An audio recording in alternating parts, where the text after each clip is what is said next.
Good morning, praise the Lord. Blessing for nation મિનિસ્ટ્રીથી હું આપનો ભાઈ સામ ક્રિશ્ચન. ઈશ્વર પિતાએ આજે આપણને આપેલા આજના એક નવા સુંદર દિવસે આપને પ્રભુ ઈસુ ખ્રિસ્તના નામમાં પ્રેમી સલામ. આજે આપણે ઈશ્વરના અદ્ભુત અને ખાતરીદાયક વચન પર પવિત્ર શાસ્ત્ર બાઇબલમાંથી મનન કરીશું.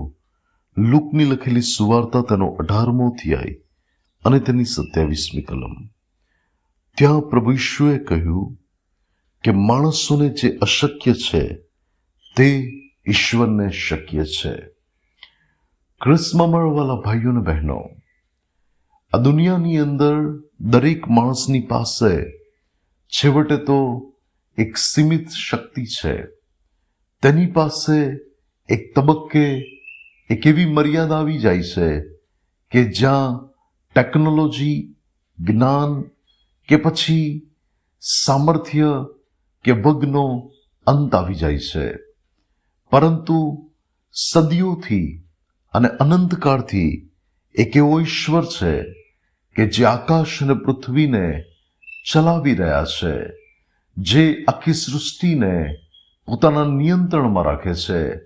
એ મહાન પરમેશ્વર કે જેમના માટે કોઈ બાબત અશક્ય નથી, એ પ્રભુ અસંભવને સંભવ કરી શકે છે. બાઇબલની અંદર જો તમે જુઓ તો ઇઝરાયેલી લોકો મિસ્રની ગુલામીમાંથી જ્યારે નીકળ્યા અને જ્યારે તેઓ કનાન તરફ જવા માટેના માર્ગની મુસાફરીમાં હતા, ત્યાં આગળ જ્યારે તેઓ આગળ વધે છે ત્યારે એક તબક્કે આગળ લાલ સમુદ્ર છે અને પાછળ વળીને તેઓ જુએ છે તો ત્યાં ફિરૌન રાજાનું સૈન્ય છે. ત્યારે એ પરિસ્થિતિમાં તેઓ પોકારી ઉઠ્યા. તેમને એવું લાગ્યું કે હવે અમારું કશું જ નહીં થાય, અમે ખતમ થઈ જઈશું.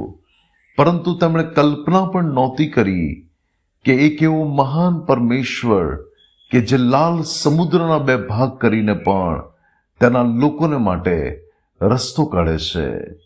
બાઇબલ આપણને એવું કહે છે કે આપણા ઈશ્વર જબરા પાણીમાં પણ રસ્તો કરે છે. આજે આપણા જીવનમાં કઈ એવી પરિસ્થિતિ છે કે જ્યાં તમને આગળ વધવા માટેનો માર્ગ નથી દેખાતો?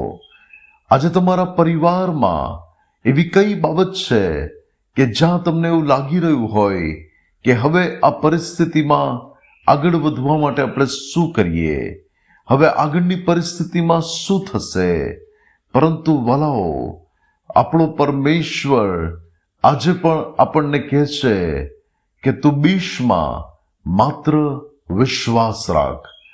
પ્રભુ આજે આપણી અંદર વિશ્વાસ જોવા માંગે છે કે આપણે એ પરમેશ્વર પર વિશ્વાસ રાખીએ કે જે પ્રભુ પાસે અસંભવને સંભવ કરવા માટેનું સામર્થ્ય છે.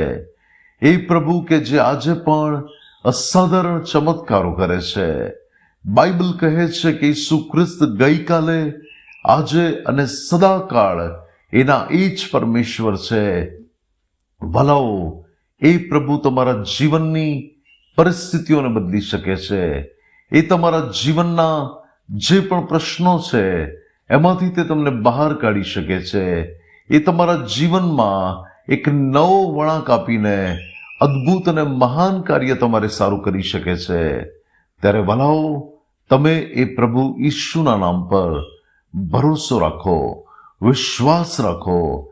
એ પ્રભુને તમારા જીવનની અંદર કાર્ય કરવા દો. તમારા પ્રશ્નો, તમારી ચિંતા તમે પરમેશ્વરના હાથોમાં સોંપી દો.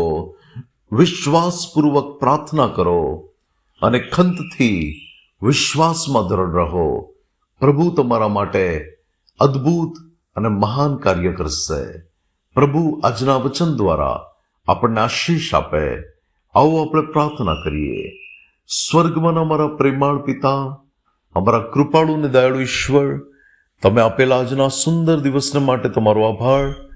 પ્રભુ, મારી પ્રાર્થના અને મારી વિનંતી છે કે તમે તમારા લોકોના જીવનમાં અદ્ભુત અને મહાન કાર્ય કરો. જ્યાં તેઓના માટે આજે સંભવ થઈ ગયું છે, પ્રભુ એ જ પરિસ્થિતિમાં તો તમે તેઓના માટે સંભવ કરો એવી હું તમને વિનંતી કરું છું. તમારો આભાર, તમે મારું સાંભળ્યું છે તેના માટે. પ્રભુ ઈસુના નામે માંગીએ છીએ. Amen. May God bless you. Have a blessed day. શાલોમ.